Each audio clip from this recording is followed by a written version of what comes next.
Mr. William, what do you got this morning for us? I'm a homeowner looking to buy a new residence, and I don't want to rush and sell my existing home. And I think maybe renting it would be a better idea. But I know I spoke to the banker at Chase, and he was recommending a recast mortgage. So let's say in a year from now, I sell the old home, or 2 years later, sell the old home. I could do a recast on the mortgage, pretty much do a lump sum payment. But I never heard of it before. And I was just listening into your show and, listening to your show and thinking if that's a good idea or not. See, listen, let me ask you something. When it comes to finances or purchasing or whatever, what's your ultimate goal? Be debt free. Okay. All right. So you want to be able to put yourself in a position so that you could be debt free. So that means you need to lower your costs as much as possible, right?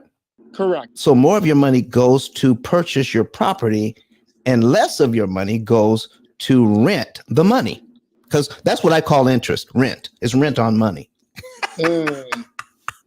Okay. So here's my answer to everybody who asks a question like that.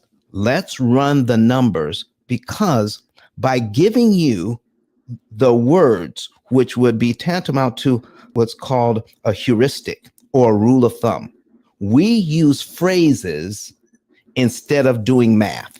And we want to use a phrase that says, okay, in this situation, here's what you do. We tell you the phrase, which sounds good. You need to do this and this and this, but no one is showing you the math as to why that would be good. Does that make sense to you, William? Yes, absolutely. So what you would like for us to do, or anyone to do, is based on what you just told me, Mr. Banker, what is the math on that versus what I could do? This is what's called an opportunity cost question. Because if you spend your money one way, you don't have the opportunity to use it other ways. So you want to know, what are the other ways I could have done this? And how does that impact my costs? Does that make sense? Yep, makes sense. So anyway, here's what I'm talking about. So he's talking about recasting the loan so it would look like what? Do you remember? A lower payment, right? Okay, I'm just asking, what was he offering you specifically? Do you remember what he was offering? So the purchase price is $800,000, right? And at a traditional mortgage, we got to put 20% down. But if we do a jumbo recast loan, we only need to put 15% down. And if we were to ever sell the old home, my idea is renting it, because the markets are getting a little rough. Renting it, maybe 1 or 2 years, then potentially selling it. And he said I could use the proceeds to recast the existing new home loan. Okay, what state are you in? New York. New York. You may not know this. Is this for commercial or is this for residential? Oh, no, residential. Residential. Okay. Now, I may be speaking out of school here, but I don't think I am. That the numbers that you could get on FHA loan, I think, go up to nearly $1 million now. And they're like 3.5% down. Okay. So look into that. Not only that, but you're talking about getting a 30-year mortgage. Is that what you're talking about, William? As a recast, he said it would be at 25. Okay. Let me tell you something. Okay. Never, ever, ever, ever, ever, ever, ever, ever, ever, ever, ever, ever, ever take a 25-year loan over a 30. Never. You're driving, aren't you? No, I'm not. Oh, all right. So I'm going to show you these numbers. So we have now, we're going to put $800,000 on, right? 800,000 at what interest rate, sir? He said 6.7. 6.7. Okay. Yeah, if we were to get the real estate contract today, but next week it's going to be about 7% next week, he said. So we'll do it at 6.7. All right. And we're going to do a 25-year loan. So we need to take off 60 payments, right? And make it 300, right? Now, let me ask you something. I'm going to do the same loan. We're going to duplicate the tab. Now, sometimes we like a lower payment and sometimes we need a lower payment. So here's my thing. If you can afford the payment, let's take a look at what's going on here. So if you can afford the payment, all right, at 6.7 for 300 months, the payment is $5,502.06. $5,502.06. Okay. At 360 payments, the payment is $5,162. So let me show you something here about how the payment is constructed. All right. So we've got this loan here, and on the very first payment, $1,035.39 goes to principal, while $4,466.67 goes to interest. Okay. Yep.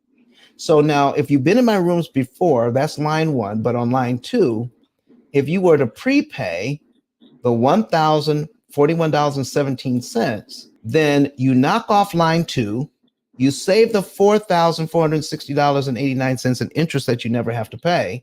All right. And your next mortgage payment for the next month is actually on line three. Okay. But you've got to come up with $1,041 to put on principal to do that. Okay. That is 300, but running it at 300 months. But if I run it at 360 months, look at my principal payment now. My principal payment drops all the way down to $699 to get rid of one payment. Never, ever, ever, ever, ever, ever, ever, ever, ever, ever take a 25-year loan over 30.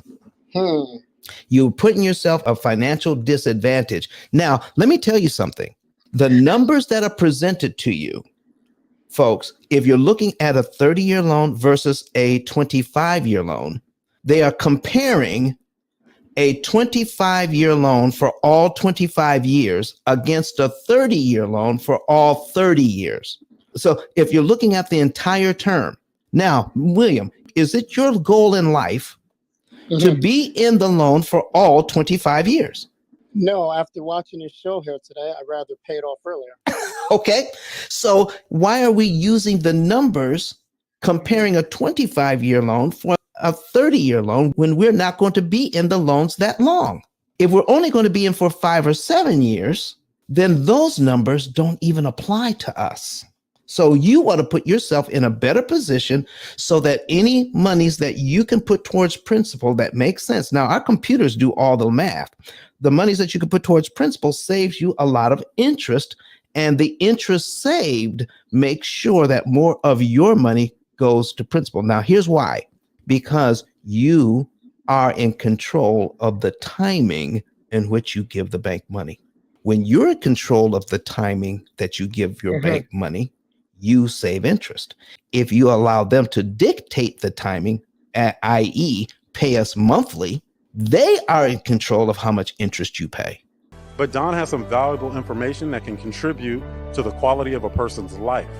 And it only costs you a few dollars. It's his book. Why not get that? I'm going to go through the P.I.L.L method myself with some of my investment properties. So I'm going to link up with Don, and then I'm going to sit down with him, show him my investment portfolio, and see how I can eliminate interest.